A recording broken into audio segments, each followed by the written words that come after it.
Hi, I'm Diane, co-founder of Sheng FM, and joining me today is my co-host Aaron. Hello, everyone. Good morning. Together, we look at how emerging technologies, especially AI, reshaping not just industries, but the way individuals think, decide, and work. So in today's episode, we're joined by Sean, founder of Cedar. Some of you may know Sean from his BigOne days, the bilingual newsletter and data platform that become the trusted source for understanding China's macro and financial signals. So with Cedar, Sean is now tackling a new challenge, how to apply AI to the actual thinking layer of investment research, where humans interpret meetings, cross-check data, and write memos under time pressures. So this episode is not just about AI tools. It's about changing workflows, expanding cognitive capacities, and the kind of new infrastructure that might support what some call super individual in finance and beyond. And by the way, Sean is a serial entrepreneur who accumulated management experience at a very, very young age. He used to be the CEO of BigOne Data. Hi, Aaron. Nice to see you again.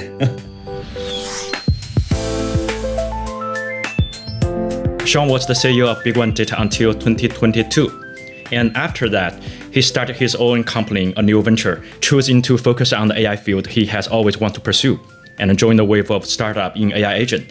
Sean, maybe you can give a little bit introduction about yourself and your own company right now. Sure. So I used to be the co-CEO of BigOne. We are a leading market intelligence company in APAC area. Basically, we provide alternative data and all the other market research data for funds. By the way, which is the parent company of BigOneNews.com. Oh, yeah. And our mission was just help global investors to make sense of China and Asia. So we curate all kinds of high quality data, insights, and analysis. And before that, I was working at BlackRock, New York, as an analyst. I work for Aladdin Platform, which is an asset management platform. So your technical background, and then happen to be the CEO for a bit. Yeah, that's an unexpected journey. So I learned computer science and data science back to the universities. And after that, I actually did my first startup in New York. I was doing a travel assistant for people traveling from US to Europe. And the assistant will help them to do local exploration. So that's my first startup experience. I was a co-founder there. It was a quick failure. After that, because COVID, not for anything else. Yeah, COVID happens, and it's so unexpected. You come back to Beijing and join BigOne. Yes, I definitely see big opportunities in China, and I was introduced by some old friends and with founders in BigOne. So I joined BigOne as a chief product and technology officer, both roles at the moment. And I roll out the first dashboard product, digital product at the moment, because prior to that, all the data deliveries are in Excel. I think that's a very good experience. Yes, I learned a lot about leadership, fundraising, about like hiring people. That's a great experience. And you learn a lot about finance and also investment research. There might be a link between the experience in BigOne Data, and also the startup you're having right now. So maybe talk a little bit about the direction you are choosing in AI agent right now. I have tried your product, and it related to investment research and investment meetings, right? Yes. BigOne is all about like data sourcing, data curation, data delivery, workflow transformation. So back to those days in BigOne, we actually do a lot of data sourcing work, data cleaning work, data modeling work, all this stuff. It takes maybe 90% of our effort to do that. And most of the companies consist of data analysts, data engineering people, data scientists. And after serving over 100 maybe 20 clients, all different funds, I learned that actually deal teams at the moment are overloaded with data, even curated data. In the early research stage, analysts spend days reading through maybe expert calls, 10K files, all kinds of financial reports, and the data we provide as alternative data. So all the process are like highly manual. And on top of that, I think fund managers are losing a lot of opportunities scanning more target companies' potential market because of this inefficient process. So that's the opportunities I saw it when I was in BigOne. But at the moment, what we are serving our clients are just alternative data with a simple dashboard. We don't really have too much like extra effort to build a much better tools for people to engage with those alternative data or other financial data for deal team to directly understand and to use those data very easily. I can still remember that back to the time in BigOne, we spent like weeks cleaning the data, rebuilding the models, and try to figure out something out of those complex data.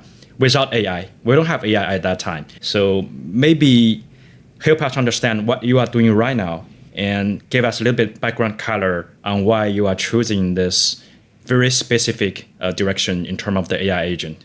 Actually, what we're doing now is to try to free analysts from all this overloaded data.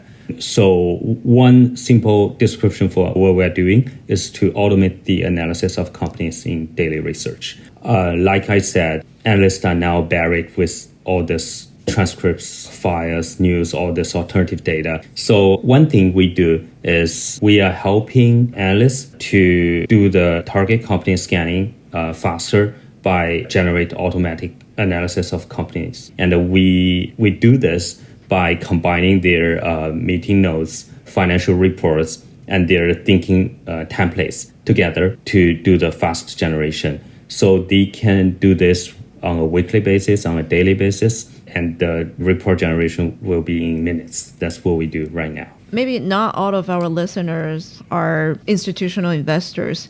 Maybe give a little bit background, like what investors do, like on a day-to-day basis. Like, do they read reports and do they like look at a lot of like company different data from different resources? Do they talk to the company? Like, I know one of your products featured is to like kind of hold a meeting in the background and then pull data from their research automatically and then include it in the summary of the call. Yeah. I think that sounds like a question to me, what investors do.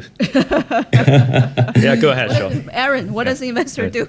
Yeah, Aaron knows better, but I can quickly introduce what I know. So different investors behave differently, but we are more focused on buy side. For example, the typical funds will have fund managers with a group of research analysts. And every week they have regular research meetings, maybe twice, maybe once, twice, or third times. And every time when they are meeting, usually fund managers will talk about their research strategy for the next week, will inform some target companies that research analysts need to do the research for the next week and hand over the reports back to fund managers. After the meeting, those research analysts will do the research through reading tons of financial reports, files, news, and other alternative data, maybe resources, and they will generate a report deck to hand over back to the fund managers. And usually that's full cycle of initial research. And that's something similar happens in venture capital investors. They usually meeting with tons of founders and they talk to a lot of founders just for initial scanning. Maybe 1,000 meetings will have one or two quality leads. They will do a quick research on the full scope of the company, the target startups, and they generate a very simple initial report about all aspects of the startups. And that's something we are targeting on to automate the generation process. Mm-hmm. Let me put it in a very simple way. For an investment team, they are filled with different meetings for the whole week. They have regular meetings with internal research team, and they have irregular meetings with outside research, sell-side research. So before the COVID, we have like face-to-face meetings all day. And after the COVID, the situation changed a little bit. We have phone calls all day. Yeah, they got tons of meetings, multiple meetings at the same times. They want something can intelligently record the meeting and summarize for them. Yeah, when the time conflict, you put like one phone on your left ear and one phone on your right ears at the same time. How about I share my screen with Cedar right now, and Sean can describe what Cedar looks like, and I share the screen at the same time. We actually positioned Cedar as an investor copilot, which is like a cursor for investors. But at the very beginning, it started as a meeting agent. and a report generator. So it joins all the meetings with you in the background without a meeting bot there. So in every meeting, you can turn on Cedar and it will start recording all the meeting content. And you can also take any notes you want during the meeting. And after that, it will generate a summary about the meeting by combining your notes with the meeting transcripts. That's the first task it can help to automate. Secondly, usually after meetings, research analysts will finish the initial research report in the next few days. It can be very inefficient and time costing because not only they have to read all kinds of data, but also they need to form a nice deck to show to the whole team. Usually it takes 3 to 4 days to finish this. So with Cedar, after the meeting, with the context of the meeting itself, Cedar can also pull data from recent all those financial reports and other data sources to help the research analyst to automatically generate such a report in minutes. So the financial analyst can just do some refined work about the deck itself and do some modification. Then it can hand over the report in 1 day or in hours. Okay. How about let me share my screen of Cedar. It's showing if you want to describe what is this function. You can see these are all the real-time transcripts are coming right now. If you scroll down to the bottom, you can see when I was talking, it was recording. And transcripts. Yeah, and actually no one knows this Aaron is recording. That's the beauty of this product, that there's no meeting bot out there. It just, everything is on your laptop, on your side, on your device. And you can do the recording anytime, in any kinds of like Zoom meeting, Google meeting, even face-to-face meeting. Yeah, and with the note, there are the tab. You can write down anything you want, anything you think is a very important part. And after the meeting, when you click stop and you can do the summarization, it will combine whatever you write down with the transcript is now recording to a smart summary. Okay, and I can stop the recording at any moment I want, right? If I stop the meeting, and I can click the summary, right? Yes, and on the right side will be the Copilot I described. So if it's an internal, like a research meeting, it can allow you to generate the report anytime based on the content and the target company you want to do the research. On the back end of the Cedar, we have already connected with those financial reports from top banks. So you have a database and that's post a report from your database or somewhere else. Does it have like a limitation where it just kind of like a widely research online, whatever? Yeah, with pay users, we provide our premium financial report data database, and we also pull data from Google. It's a multi-resources data source, like the old days in BigOne. So your database is like some licensed database. Yes. So this is why you call it investor copilot, because they help investor to save time in terms of making phone calls, in terms of making meeting notes, and in terms of some very, very simple initial stage of research project. Yeah.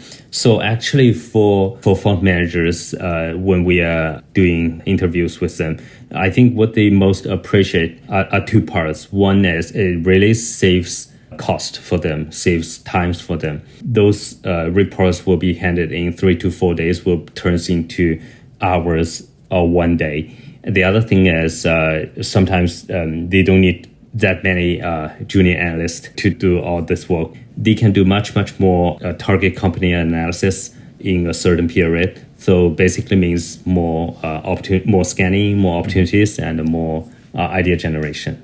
Is it more for public investors, for like hedge funds investor to use versus VC investor? Because the data you pull from your database probably won't have a lot of startup information, right? This part you'll see where Aaron showed us is more like for hedge fund investors or like family office investors, fund of fund investors. But for those VC investors, What they need is like a quick initial elementary report of a company they just met. Imagine the case memo kind of thing. Yeah. But it's a little bit beyond a simple meeting summary, because imagine a case that it meets someone, founder from a new company, they don't know too much about that. After they record the whole meeting, they can tell the Cedar to do an initial scanning and report. Cedar will try to pull the data from maybe the homepage of the company, the linking of the founder. It will get some initial understanding of the company, just like what they will manually do after each founder meets. They can know what are the teams, what are the size, have raised any money before. It's like a simple report. Yeah. I have one question in terms of the hallucination, because for investment memos, it has to be like a super strict on the data side, or like if it's pulled the wrong person's LinkedIn, that would be like devastating, right? It's not very high tolerance in this kind of like documentation. How do you prevent that from happening? That's a very important question. So yeah, even back to the days in BigOne, we are also facing such data hallucination problem, even without AI. We do a lot of data curation at the moment. So this time with such an investor copilot stuff, we realized two things are very important. One is providing the certified resources, the data resources for the users who are using this. Like any data, any kinds of information we put from online or from the report, we need to show the resource for people to double check. That's the first thing. The other thing is we do not use the LLM like a black box. We don't put everything just directly to the LLM to let them generate anything. Actually, behind that, there is a full system design, including a rack system, including a database design, including some certified answer database. So we use the LM only to generate summarization, only to work on a small scope of the data. Seems like you have a different kind of like steps. After pulling data in, you kind of like certify, verify, or like kind of process them. Like what Aaron just said, you have to clean the data when you working at BigOne. And that's the most time-consuming thing. Even now, it's just all processed by AI, if I can put that simply. We need to limit the work scope of the LM to decrease the possibility of generating hallucination.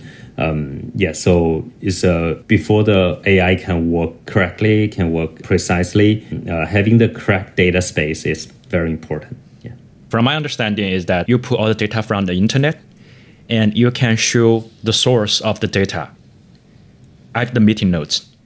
But however, you leave that for man to do manually double check. So my question is, do you have to create another AI agent to do the double check work?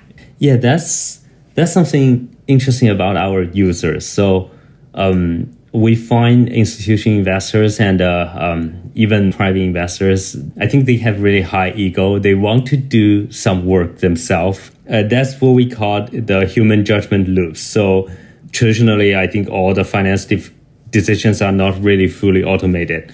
I think those investors are really get used to do some judgment, to some decisions themselves, even with AI. So we just left that part to them.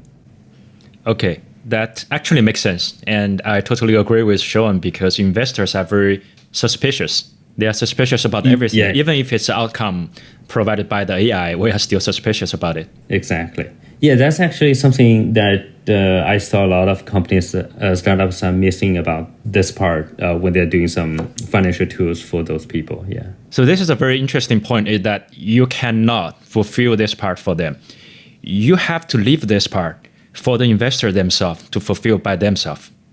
I feel finance isn't just about some automate repeated work, crunching numbers. I think it's very complicated. There are a lot of compliance, regulation, context, and most importantly, trust going around. Why people are believing the data provided by Bloomberg? Because Bloomberg has has its brand, right?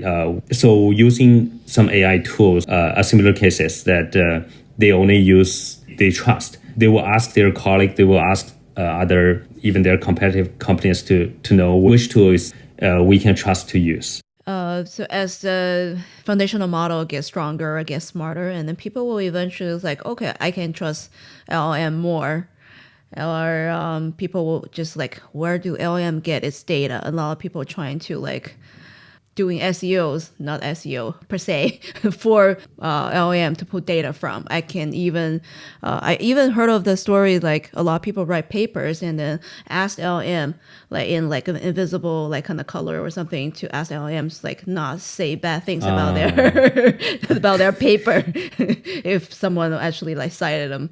Yeah, I feel it takes time now. I think it's still at early stage, honestly speaking.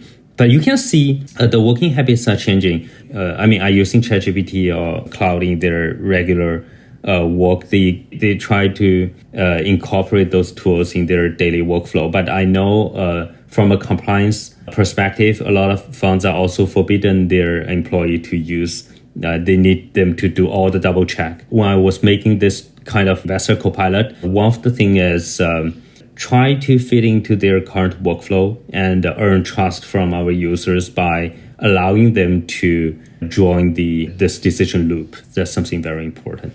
You worked on the Aladdin software before BlackRock days. Do you think that's like a biggest competitor in the long run, or do you think this is like totally different directions? And they're also a SaaS for other funds and institutional investors, right? Like not just they use that as an internal tool. Yeah, Aladdin platform is very different. It's a asset management platform, but very interesting. I do a rotation programming in Aladdin. So actually one of the team I was staying with was called Aladdin Research, which is their research tool for investors. But actually, I think there are over 100 this kind of application on Aladdin platform. So Aladdin platform is like consists of over 100 kinds of apps to form a large platform like this. But something very interesting I learned from this full-time work experience is that I feel the moat of financial productivity tools might actually from the long-term integration of workflow. It's not really about cutting-edge rocket science. It's more like domain knowledge plus AI. And mostly you build many small tools seamlessly into the real workflow of those workers in financial service. Also, I want to also take BigOne as an example.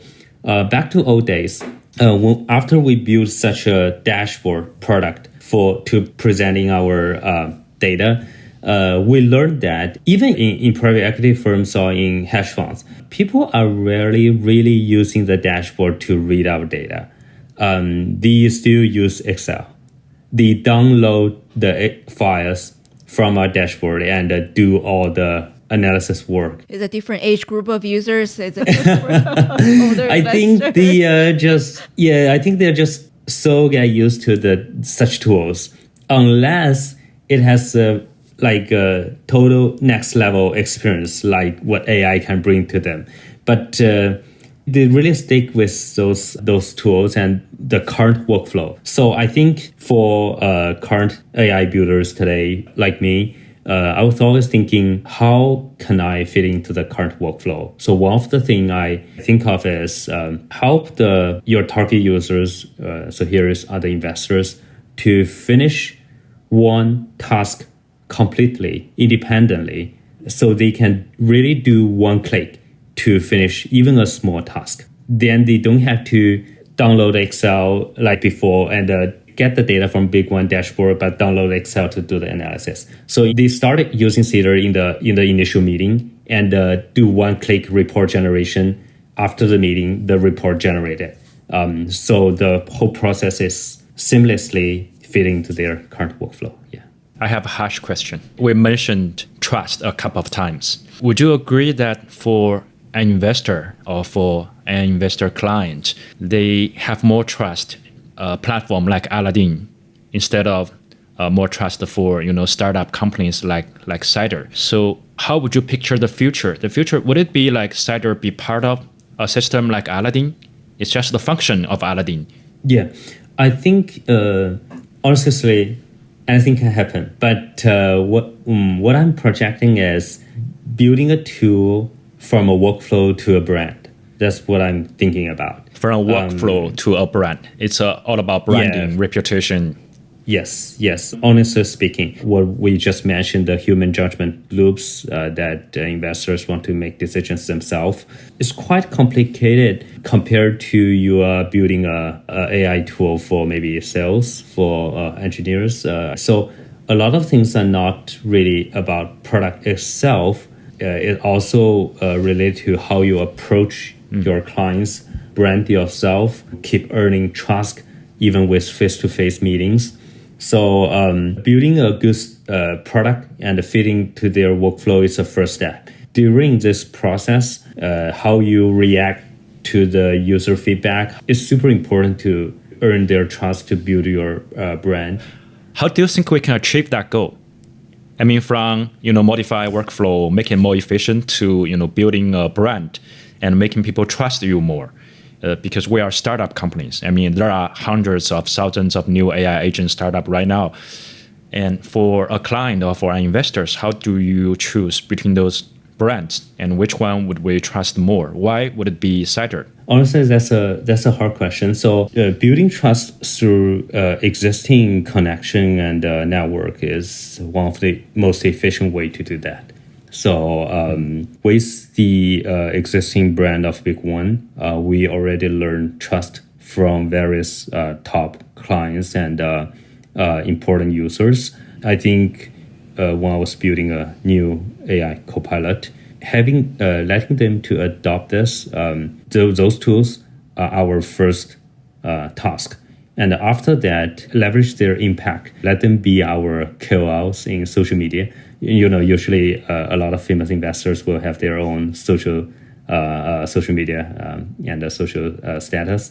So they can represent for us and helping us to build more broader impact. And that's how we started to building our brand. Yeah. I mean, if you can have, for example, Ray Dalio to post the Twitter on how he is trying to use your product, then that will build more trust than any other AI functions. Exactly. I mean, among all the AI functions you can apply to, why do you choose this very specific function? I really want to build a virtual assistant in the long term, in the future, but I do see a lot of failure attempts from other, even very famous companies like Hi, built by Inflection, and many other attempts. So I think one of the problems they are facing is they started with very, very general purpose AI assistant that actually people still didn't get used to trust AI to do a lot of jobs. So for the last maybe 7-8 years, I was always thinking about which starting point is good for me to build such a virtual assistant in the long term. And during the work in BigOne, I do see a lot of potential in financial works. I think a lot of AI team are not looking to this area, or they underestimate how difficult, or they choose a wrong path to build such an AI assistant. So I choose to pick one workflow that I think it works to start this project. And you know the best in this area back in your Aladdin days, and then the BigOne. So yes, the travel agent exactly. is just like a sidetrack because he really likes to travel. Okay, so the keyword trust keeps coming up. It's from my understanding, and somehow I agree with you, is that if you offer investor with an almighty AI product which solves everything, then it might be difficult for them to build trust on this almighty AI. But however, if you offer them a very, very specific, very small areas of functions, for example, like taking meeting notes, which is a very simple but time-consuming project, that might be easier for investors to build trust. So is that your initial consideration? Yes, building any tools for financial institutional investors, you need to understand they don't just want tools. They want continuity. They want integration with the system they already rely on, like the Excel example I just tell you guys. So telling them you have like the smartest AI model doesn't really catch their attention. They don't think it's good. But you are saying like you have trusted resources. You don't make hallucination. You are really good about reliability. That really matters to them. So when you are building any tools for them, you need to consider this. I think for also AI agent in the legal space and then people who need a lot of documentation work, there's a lot of opportunity in such domain. For example, I think it was called Harvey, right? Harvey. They raised more than like $200 million, and then that's a legal AI agent. So it's just like some of the underserved market, like you said, investor. They're not like a huge amount of people, but they are high value work that investors are doing. So the margin probably will be higher than normal AI agents, like pay $20 a month, or like a pie for personal therapy kind of AI assistant. You don't really want to pay for it that much. Yeah, but I still feel financial institutional users have much higher ego than lawyer or doctors. Okay. In terms of they think their job has really high value, and then no AI or other people can replace them. Like if you're a VC analyst, you can meet all those famous founders every day, and they live at a very prestige kind of life. So they very easily get high ego, and they want everything. All the tools are human-centered. So they are in the center, and all the tools are under control. I feel they don't really want to be part of the tool itself, but the tool need to be part of them. You mean they don't want to use a common people's tool like ChatGPT, and they want to use some elite product like Cedar? I mean, they want the tools to support them. When engineers are using Cursor, we want Cursor do most of the work for us, and we don't think too much, and we just check the code and submit the code. But when investors are using tools, they want everything under control. They want to see the thinking process of the AI tools they're using. They want to have the ability to double check all the result, and they want to also inject their investment ideas, all the things into the tools. So the tools are like built for them. Most of the AI agents, they are trying to make the workflow more efficient. So they solve the issues in different nodes on the workflow. But for investor, they want to control the workflow, modify the workflow as much as they need, as much as they want, and they are not part of the workflow. Yes. It's a sense of control, right? Yeah, I remember back to the old days in BigOne when we are serving a private equity firm clients. It has like a 15 billion AUM. And I remember when we are providing our dashboard tools for them, every single research analyst, including the fund manager itself, are asking us to build a different customized dashboard for them. Yeah, for the same investment team, right? Every single one of them want a different dashboard. Yeah, at that moment, it's really hard to do that because we need to build everything manually, and we need to do a lot of things. But with AI, I believe it will be much easier. Yeah. I understand what you're saying, but I'm not sure this is like that unique of a vertical need. Okay, I guess investor is just so difficult to serve. I think investors are just so high ego, and then they think their problems are so unique. So by the way, would you agree that you choose the hardest specific region in terms of the AI agent because you are facing the most difficult client? I think I'm facing one of the highest impact field that AI can solve, because if we can really build a good tool for all these investors, they can invest their money. Maybe they can do their work more intelligently, more efficiently. It basically all the investment can basically impact every aspect of the market. That's a good way to say.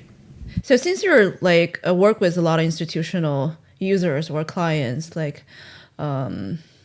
from your Aladdin BlackRock days and also BigOne days, and so is there a lot of startups never get into finance space, and it's so hard to figure out what Cedar is doing, and what's they're always missing in terms of designing a feature or designing like a workflow product for institutional investors? I think most importantly, a lot of startups overlook the regulatory and the compliance burdens of the current workflow in finance. For a lot of institutions, they are not allowed to try any third-party tools not on their vending list. So you need to really to be business model to use a top-down strategy to let them adopt the product itself. If you want to do such strategy, you need really have a existing connection with them, or you need to have your own brands. So when some AI startup founders are thinking about the bottom-up strategy, like what Slack do before, what Zoom did before, it normally fails in big institution in finance. The other thing is in financial institution, they usually have messy data pipelines. But for financial professionals working with company files, with financial reports, with alternative data, and no need to mention there are different formats of the data in PDF, in Excel, in market data feeds. So processing with the data, this messy data pipeline is another big issue for AI startups. If you are building a tools, you don't really have too much extra effort to clean all those data. You need to actually work with certain data vendors, or like BigOne before. The third thing is the thing we just mentioned about the product design itself, the human judgment loops. In AI, we always talk about human in the loop. You need really to put them in the center of the product and let your product should spark their ideas or should inspire them to do the investment, not really to control them or to teach them what the right way you should do. Like I also feel CRM, such tools are like teaching the sales how to write down the leads, how to write down the notes. But when you're doing a product for those financial institutional users, you don't teach them how to do things. You work with them, you help them, you boost them. They need to do everything themselves. I call this kind of people super individuals. In this new era, a lot of independent creators, even social media co-ops or one-man company founders, are all this kind of super individuals.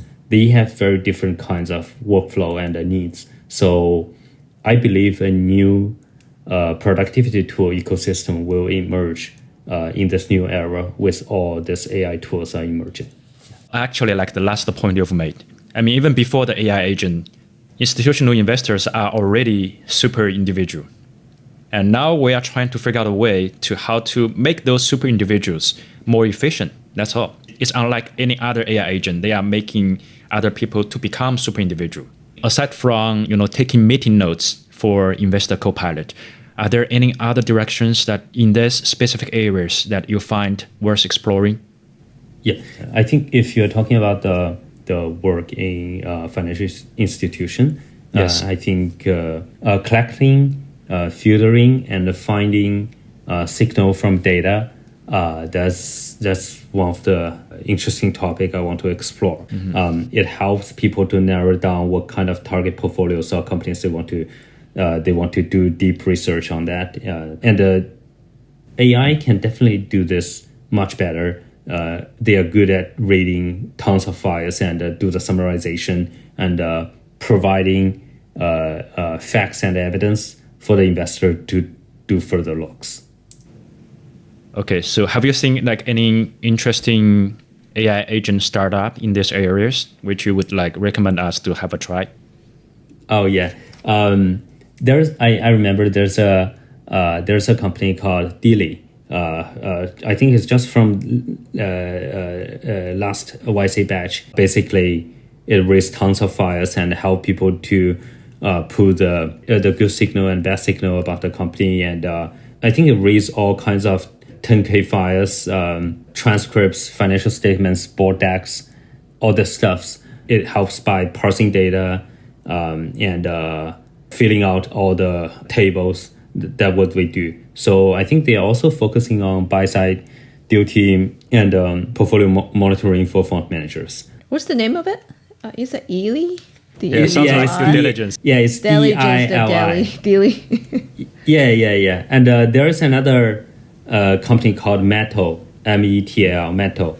I think that's it is doing the similar things. Actually, I remember every YC batch have 2 or 3 companies that are doing such things. Okay. And I remember there's another company called Quill. It's QUILL. I remember it was doing something like pulling data from SEC files and turn that into a spreadsheet with citation. So Aaron, which works that you hate most that you want to use this kind of tool? I would say on the one hand, it's taking meeting notes. For us, if we want to take conference calls, because for the US companies, it's usually, because we stay in Hong Kong, so we have to stay very late at night to, taking the conference call notes. But if we have something like Cedars, we can just, dial in and then we can go to bed. We wake up next morning and we can check out the meeting notes.